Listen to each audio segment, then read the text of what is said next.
ನೀವೇನು ಎಲೆಕ್ಷನ್ ಇಲ್ಲಲ್ಲ ಅಂತ ಹೇಳ್ಬಿಟ್ಟಿದ್ರೆ ನಮ್ಮ ಕಥೆ ಕೇಳಬೇಕು ಅಂತ ರಾಜಕೀಯದಲ್ಲಿ ಯಾರು ಕೇಳೋದಿಲ್ಲ, ಯಾರು ಹೇಳಂಗಿಲ್ಲ. ನಿಮ್ಮನ್ನ ಕೇಳೋದು ಪರಿಶುಭ್ರ ಹೇಳಿ ಕೆಲಸ ಆಗಲ್ಲ.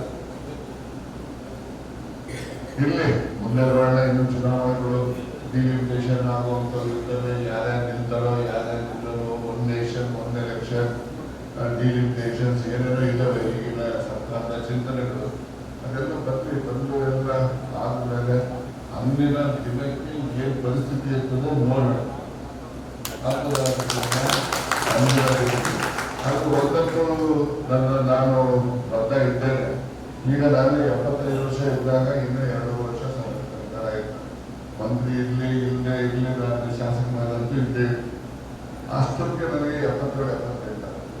ತಿರ್ಗಾ ನಾನು ಚುನಾವಣೆ ನಿಂತರೆ ಆ 5 ವರ್ಷ ಅಂದರೆ 83.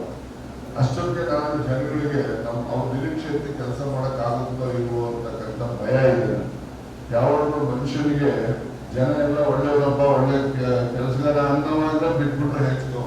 ಈಗ ನಾನು ಹಾಸನ ಬಿಟ್ಬಿಟ್ಟೆ, ಬಿಡೋದಕ್ಕೆ ನಂದೇ ಆದ ಅನ್ಸುತ್ತೆ.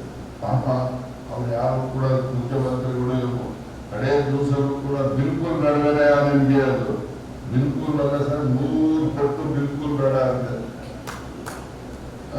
ನಾನು ಫ್ಲಾಗ್ ಹಾಸ್ಟಿಂಗ್ ಹೋಗೋದಿಲ್ಲ ನಾನು ಅಂತಲೂ ಅವ್ರಿಗೆ ಗೊತ್ತಲ್ಲ. ಸೊ ಹಾಗಾಗಿ ಅಂತಿಮವಾಗಿ ಪಾಪ ಬದಲಾವಣೆ ಮಾಡೋವಾಗ ಫೋನ್ ಮಾಡಿ ತಿರ್ಗಾ ಕೇಳಿದ್ರು, ಏನೇ ಬಿಲ್ಕುಲ್ ಬೇಡಪ್ಪ, 100 ಪಟ್ಟು ಬಿಲ್ಕುಲ್ ಬೇಕಿಲ್ಲ ಸರ್. ಮತ್ತೆ ಎಲ್ಲಿ ಬೇಕು ನಿನಗೆ ಈ ಸದ್ಯಕ್ಕೆ ಎಲ್ಲೂ ಬೇಡ ಸರ್.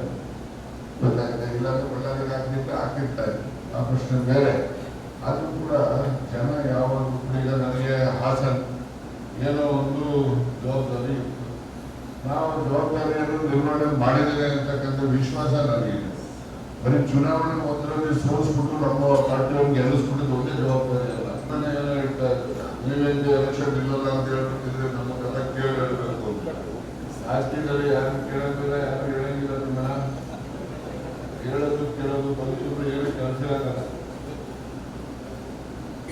ಇಲ್ಲಿ ಮುಂದೆ ಬರೋಣ. ಇನ್ನು ಚುನಾವಣೆಗಳು ಡಿಲಿಮಿಟೇಷನ್ ಆಗುವಂಥದ್ದು ಇರ್ತವೆ. ಯಾರ್ಯಾರು ನಿಲ್ತಾರೋ ಯಾರ್ಯಾರು ನಿಲ್ಲರೋ, one nation one election, delimitations ಏನೇನೋ ಇದ್ದಾವೆ ಈಗಿನ ಸರ್ಕಾರದ ಚಿಂತನೆಗಳು. ಅದೆಲ್ಲ ಬಂದು ಎಲ್ಲ ಆದ್ಮೇಲೆ ಅಂದಿನ ದಿನಕ್ಕೆ ಏನು ಪರಿಸ್ಥಿತಿ ಇರ್ತದೆ ನೋಡೋಣ. ಅದು ಒಂದಕ್ಕೂ ನಾನು ಬರ್ತಾ ಇದ್ದೇನೆ. ಈಗ ನಾನು 75 ವರ್ಷ ಇದ್ದಾಗ ಇನ್ನೂ 2 ವರ್ಷ ಸರ್ಕಾರ ಮಂತ್ರಿ ಇರಲಿ ಇಲ್ಲದೆ ಇರಲಿ,